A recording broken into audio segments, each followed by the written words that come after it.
یہ خالد بھی پتھر کا پجاری ہے، یہ خالد بھی پتھروں کے سامنے سر جھکانے والا ہے، لیکن جب نور نبوت سینے میں اترا، جب کلمے کا نور سینے میں اترا، جب ایمان کا نور سینے میں اترا، تو یہی پتھر کا پجاری سیف اللہ بن گیا۔ موتا کی جنگ ہو رہی ہے۔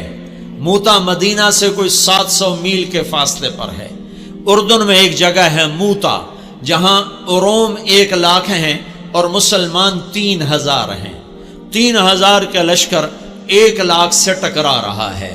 اللہ کے نبی نے لشکر کو روانہ کیا ہے اور آپ نے فرمایا کہ تمہارا امیر ہے زید بن حارثہ، یہ شہید ہو جائے تو پھر جعفر میرا چچا کا بیٹا علی کا بھائی یہ شہید ہو جائے تو پھر عبداللہ بن رواحہ یہ شہید ہو جائے تو پھر جس کو چاہے مرضی امیر بنا لینا۔ ایک یہودی کھڑا سن رہا تھا، وہ کہنے لگا ان تینوں کو شہادت کی بشارت، نبی جو کہا کرتا ہے اگر کے ساتھ، وہ اگر بھی حق ہوتا ہے، وہ اگر بھی شک نہیں ہوتا، وہ حق ہوتا ہے۔ یہ 3 وصیت کر کے جائیں، یہ واپس نہیں آئیں گے۔ تو میں موتا کے میدان میں گیا ہوں 1991 میں، جہاں یہ جنگ لڑی گئی، اور وہاں جو شہداء ہیں ان کی قبروں کی زیارت کی، ایک ایک قبر پہ جا کے فاتحہ پڑھی۔ تو ایک لمبا چوڑا میدان ہے اور 3000 کے لشکر کے آگے 1 لاکھ آگے۔ تو زید رضی اللہ عنہ لڑتے لڑتے شہید ہو گئے۔ اللہ کے نبی مسجد نبوی میں بیٹھے ہوئے ہیں، بیچ میں 700 میل کا فاصلہ ہے، تو مسجد بھری ہوئی ہے۔ آپ نے ایک دم کہا، وہ زید آگے بڑھا اور جھنڈا اٹھایا اور بے جگری سے لڑا اور وہ شہید ہو گیا اور وہ جنت میں چلا گیا 700 میل دور۔ پھر آپ نے کہا اب جھنڈا جعفر نے اٹھایا ہے اور وہ آگے بڑھ رہا ہے، اور وہ آئے ہے جعفر کی عمر تھی 33 سال۔ جب یہ آگے بڑھے تھے ان کو بچے یاد آ گئے، 3 بچے، اون، عبداللہ، محمد۔ ان میں اون اور محمد یہ کربلا میں شہید ہوئے۔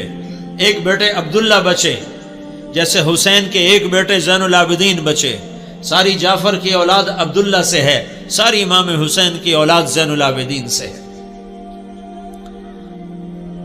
3 چھوٹے چھوٹے بچے تھے، اور بیوی اسماء بنت عمیس 21-22 سال کی عمر تھی۔ تو ان کو بھی بچے یاد آئے کہ چھوٹے چھوٹے بچے بشری چیز ہے، یاد آ گئے۔ ایک دم گھوڑے سے چھلانگ لگائی اور اپنے گھوڑے کے 4 پاؤں کاٹ کے پھینک دیا کہ کہیں بچوں کی محبت میں واپس نہ چل پڑوں۔ پیچھے جانے کا راستہ بند کر دیا اور جھنڈے کو ہلایا اور تلوار کو لہرایا۔ یا حبذ الجنت واقترابها طیبۃ وبارد شرابها الروم روم قد دنا عذابها کفرۃ بعیدۃ انصابها علی الا قیتها ضرابها۔ آج روم تیار ہو جاؤ، آج میری تلوار تمہارے خون کی پیاسی ہے، اور اے جنت تو بھی تیار ہو جا، میں تیرے میں آ رہا ہوں، تو میرے استقبال کو تیار ہو۔ اے روم تم اپنی موت کے استقبال کے لیے تیار ہو۔ اور آگے بڑھے تو لڑتے لڑتے ایک بازو انہوں نے کاٹ دیا، تو انہیں جھنڈا دوسرے ہاتھ میں پکڑ لیا، انہیں وہ بازو بھی کاٹ دیا، تو کٹے بازوں سے جھنڈے کو یوں پکڑ لیا ایسے، تو انہوں نے پیچھے سے آ کے وار کر کے پھینک دیا۔ تو آپ نے کہا جعفر شہید ہوا اور وہ گیا جنت میں۔ پھر آپ نے کہا اب جھنڈا اٹھایا عبداللہ بن رواحہ نے، اور وہ آگے بڑھا اور قتال کیا اور قتل ہوا اور وہ گیا جنت میں۔ تیسرے سردار کے شہادت پر جھنڈا گر گیا، آپ خاموش ہو گئے، جھنڈا گر گیا۔ ایک صحابی کا نام ہے ثابت بن اقرم انصاری، جنگ بدر کے صحابہ میں سے، وہ عقاب کی طرح جھپٹا مارا اور جھنڈے کو یوں اٹھا کر بلند کیا اور کہا کون جھنڈا اٹھائے گا؟ سب نے کہا تو ہی اٹھا لے، تو ہی اٹھا لے۔ کہا میں نہیں اٹھا سکتا، کسی اور کو دو، میں نہیں اٹھا سکتا، کسی اور کو دو۔ تو بیچ میں ایک آدمی، پتہ نہیں کون آدمی، تاریخ خاموش ہے، بیچ میں ایک آواز آئی خالد بن ولید کو دیا جائے۔ تو سب نے کہا ہاں ہاں ہاں خالد کو دیا جائے۔ تو خالد بن ولید رضی اللہ تعالیٰ عنہ فرمانے لگے میں تو نیا مسلمان ہوں، یہ ان کی پہلی جنگ تھی، پہلی ادھر مسلمان ہوئے، ادھر یہ جنگ آ گئے۔ فرمانے لگے میں تو نیا مسلمان ہوں، کسی پرانے جنگ بدر والے، احد والے کو جھنڈا دیا جائے۔ تو سب نے کہا نہیں نہیں نہیں نہیں نہیں، ہاں بھائی ٹھیک ہے، خالد خالد خالد۔ تو خالد نے جھنڈے کو لہرا کر تلوار کو جو یوں نیام سے یوں کیا نا، جب تلوار کو یوں کیا تو اللہ کے نبی نے مدینے میں کہا اور اب اللہ نے اپنی تلوار نکال لی، اور اب اللہ نے اپنی تلواروں میں سے ایک تلوار کو نکال لیا۔ ثم صلی اللہ سیفا من سیوفہ، یہاں سے خالد کا نام سیف اللہ پڑ گیا۔ جب یہ مر رہے تھے تو رونے لگے، کہنے کہ میں نے 100 سے زیادہ جنگوں میں حصہ لیا اور پہلی صف میں لڑا کہ شہادت پاؤں، پر میں آج بستر پہ مر رہا ہوں۔ تو علماء لکھتے ہیں خالد بن ولید 100 کی بجائے 1000 جنگ میں بھی شرکت کرتے تو یہ شہید نہیں ہو سکتے تھے۔ یہ سیف اللہ ہیں، اللہ کی تلوار ٹوٹ نہیں سکتی، اسے کوئی توڑ نہیں سکتا۔ ان کا لقب ان کی شہادت میں آڑے آ گیا۔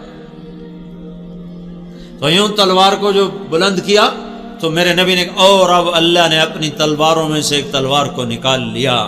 یہ پتھر کے پجاری سیف اللہ کہلائے، یہ محمد مصطفیٰ کی غلامی کا اثر ہے۔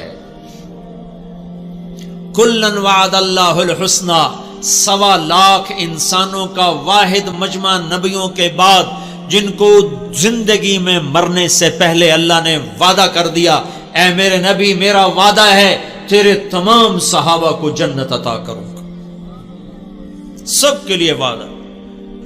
اور بدر والوں کے بارے میں اللہ کے نبی نے کہا میرے اللہ کا فرمان ہے بدر والے جو مرضی کریں میں نے ان کی بخشش کر دی۔ تو میرے بھائیو غلام رسول بنو، غلام رسول بنو۔ غلامی رسول میں دنیا اور آخرت کی عزتیں ہیں۔